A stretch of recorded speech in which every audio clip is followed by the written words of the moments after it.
નમસ્કાર દર્શક મિત્રો, દિલોક સત્તા શોમાં આપણું સ્વાગત છે. કુદરતના કહેર આગળ માનવી હંમેશાથી લાચાર રહ્યો છે. એમાં પણ પેલું કહેવાય છે ને કે મેઘો વિફરે ત્યાં તો વિનાશ સર્જાય. અને આવા જ હાલ અત્યારે ઉત્તરકાશીમાં થયા છે. જી હા, એવા સમાચારો સામે આવ્યા છે કે ઉત્તરકાશીમાં વાદળ ફાટવાના કારણે ભારે તબાહી મચી જવા પામી છે. આ ઘટનામાં મોટા પ્રમાણમાં નુકસાન થયું છે. જાનહાનિના અહેવાલો સામે આવ્યા છે.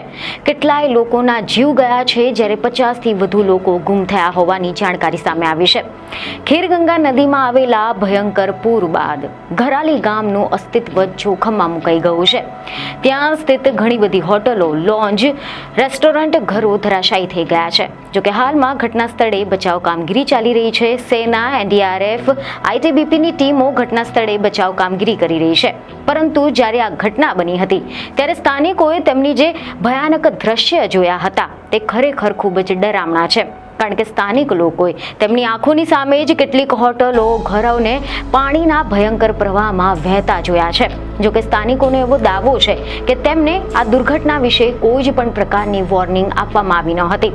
તો રિપોર્ટ એવા મળી રહ્યા છે કે હવામાન વિભાગે એવી આગાહી કરી છે કે 6મી ઓગસ્ટે ઉત્તરકાશી જિલ્લામાં કેટલાક સ્થળોએ ભારે વરસાદ, ગાજવીજ અને વીજળી પડવાની શક્યતા વ્યક્ત કરવામાં આવી છે.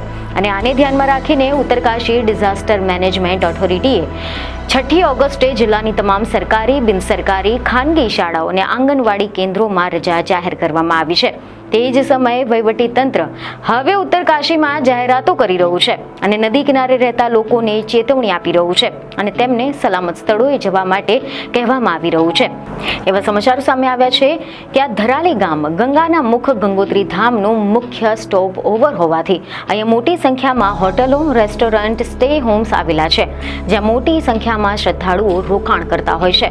પરંતુ ગઈકાલે એટલે કે મંગળવારે અહીંયા ખીરગંગા નદીના ઉપરના વિસ્તારોમાં વાદળ ફાટ્યું હતું અને વાદળ ફાટતાની સાથે જ ભયંકર પૂર આવ્યું હતું. થોડી જ વારમાં આ ગામના માર્કેટમાં પૂર આવી ગયું હતું. કાટમાળ ભરેલું પૂરનું પાણી એટલું બધું ઝડપથી આવી ગયું હતું કે કોઈને પણ કંઈ સમજાય તેનો મોકો જ ન મળ્યો હતો. આ દરમિયાન ધરાલી માર્કેટની હાજર જે લોકો છે તે પણ ભાગમભાગ કરી મૂકી હતી, બૂમાબૂમ કરી રહ્યા હતા. પરંતુ પૂરના અવાજની સામે તેમનો અવાજ દબાઈ ગયો હતો.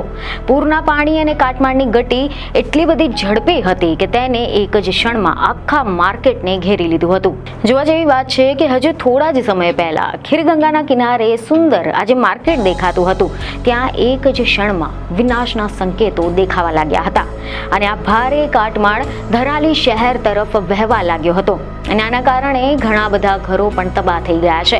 થોડી જ વારમાં સર્વ વિનાશ સર્જાયો હતો. આ કુદરતી આફતના કેટલાક વિડીયો તેમજ તસવીરો પણ સોશિયલ મીડિયા પર સામે આવી છે અને વાયરલ થઈ રહેલા વિડીયોમાં પણ સ્પષ્ટપણે એવું જોવા મળી રહ્યું છે કે માત્ર અમુક જ સેકન્ડોમાં કેવી રીતે વિનાશ સર્જાયો હતો. લોકો ભયથી ચીસો પાડતા જોવા મળ્યા હતા. સમગ્ર વિસ્તારને આ અચાનક આવેલી આફતે હચમચાવી નાખી હતી. એવા રિપોર્ટ મળી રહ્યા છે કે મંગળવારે વાદળ ફાટવાના કારણે આજે પૂર આવ્યું હતું, તેમાં અડધું ગામ પર્વતના કાટમાળમાં દબાઈ ગયું હતું. ભારતીય સેનાના જણાવ્યા પ્રમાણે ભૂસ્ખલન અને વાદળ ફાટવાના કારણે આ ઘટના ઘટી છે. આ તેની પાસે આવેલા આર્મી કેમ્પ તેમજ બચાવ કર્મચારીઓના એક દળનો હિસ્સો પણ પ્રભાવિત થયો છે. વડાપ્રધાન નરેન્દ્ર મોદી અને ગૃહમંત્રી અમિત શાહે આ દુર્ઘટના પર શોક વ્યક્ત કર્યો હતો. હાલ તો રાહત અને બચાવ કામગીરી ચાલી રહી છે. ઉત્તરકાશીના જિલ્લા કલેક્ટર પ્રશાંત આર્યએ આ ઘટના સ્થળે રવાના થઈ ગયા હતા અને એની પહેલા જ 4 જેટલા લોકોના જીવ ગયા હોવાની પુષ્ટિ કરવામાં આવી હતી અને આંકડો હજી પણ વધી શકે છે. ભટવાડીથી એસડીઆરએફની ટીમ પણ તાત્કાલિક રવાના કરવામાં આવી હતી. આ ઉપરાંત સ્થાનિક પોલીસ અને વહીવટી અધિકારીઓ પણ ઘટના સ્થળે દોડી આવ્યા હતા. બચાવ ટીમે પહેલા તો ફસાયેલા લોકોને સલામત સ્થળોએ લઈ જવાનું કામ શરૂ કર્યું હતું અને હાલમાં પણ સેના, એસડીઆરએફ, એનડીઆરએફ અને જિલ્લા પ્રશાસનની ટીમો રાહત અને બચાવ કાર્યમાં લાગેલી છે. જોકે હવે અહીંયા કેટલાકના મનમાં એ સવાલો થતા હશે કે આખરે આ વાદળ ફાટવાની ઘટનાઓ કેમ ઘટે છે. શું આવી કોઈ ઘટનાઓ વિશે હવામાન વિભાગ પહેલેથી જ આના અગાઉથી જ કોઈ એલર્ટ આપી શકે ખરા? તો ચાલો તમને આ વિશે કેટલીક મહત્વની જાણકારી આપી દઈએ. તેવા રિપોર્ટ મળી રહ્યા છે કે હવામાન વિભાગની વ્યાખ્યા પ્રમાણે જ્યારે 1 કલાકમાં 10 સેન્ટીમીટર અથવા તો વધુ ભારે વરસાદ કોઈ નાના વિસ્તારમાં થાય ત્યારે તેને વાદળ ફાટવું કહેવામાં આવે છે. જ્યારે એક ચોક્કસ વિસ્તારમાં અચાનક અતિ ભારે વરસાદ થાય ત્યારે તેને વાદળ ફાટ્યું તેમ કહેવાય છે. અને આના કારણે જળ પ્રવાહોમાં પૂર જેવી સ્થિતિ ઊભી થઈ શકે છે. ભારતીય હવામાન વિભાગે આ અંગે વ્યાખ્યા આપી છે અને આ વ્યાખ્યા મુજબ જો 20થી લઈને 30 ચોરસ કિલોમીટરના વિસ્તારમાં કલાકમાં 100 મિલીમીટર કે તેનાથી વધારે વરસાદ પડે તો તેને વાદળ ફાટ્યું કહેવામાં આવે છે. વાદળ ફાટવાની આ ઘટના સામાન્ય રીતે સમુદ્રની સપાટીથી 1000 કે 2500 મીટર ઉપર આવેલા જે વિસ્તારો છે તેમાં થતા હોય છે. અહેવાલ એવા મળી રહ્યા છે કે ક્યારેક આ એક જ જગ્યાએ એકથી વધુ વાદળ ફાટી શકે છે. આવી સ્થિતિમાં જાનમાલનું વધુ નુકસાન થાય છે, જેમ કે વર્ષ 2013માં ઉત્તરાખંડમાં થયું હતું. દરેક ભારે વરસાદની ઘટનાને વાદળ ફાટવું નહીં કહેવાતું. સમજવા જેવી વાત એ છે કે માત્ર 1 કલાકમાં 10 સેન્ટીમીટર વરસાદથી મોટું નુકસાન નહીં થાય, પરંતુ જો નજીકમાં કોઈ નદી કે તળાવ હોય તો તેમાંથી જે અચાનક પાણી ભરાઈ જાય છે તો આસપાસના રહેણાંક વિસ્તારોમાં વધુ નુકસાન થાય છે. અને આથી જ જ્યારે જમ્મુ કાશ્મીર, હિમાચલ પ્રદેશ કે પછી ઉત્તરાખંડ જેવા પહાડી વિસ્તારોમાં વાદળ ફાટવાની ઘટનાઓ બનતી હોય છે ત્યારે જાનમાલનું પણ ભારે નુકસાન થતું હોય છે. સામાન્ય રીતે ચોમાસામાં તેના થોડા જ સમય પહેલા આ પ્રકારની ઘટના બનતી હોય છે. મે મહિનાથી લઈને જુલાઈ અને ઓગસ્ટ સુધી પંજાબ, હરિયાણા અને દિલ્હી જેવા ઉત્તર ભારતના પ્રદેશોમાં વાદળ ફાટવાની ઘટનાઓ ઘટતી રહે છે. વાદળ ફાટવાની ઘટના સામાન્ય રીતે નાના વિસ્તારમાં થાય છે. આના કારણે એની આગાહી કરવી પણ મુશ્કેલ બની જાય છે. પરંતુ આજે ડોપલર વેધર રડારની શોધ થઈ રહી છે, તેના બાદમાં તેની આગાહી કરી શકાય છે.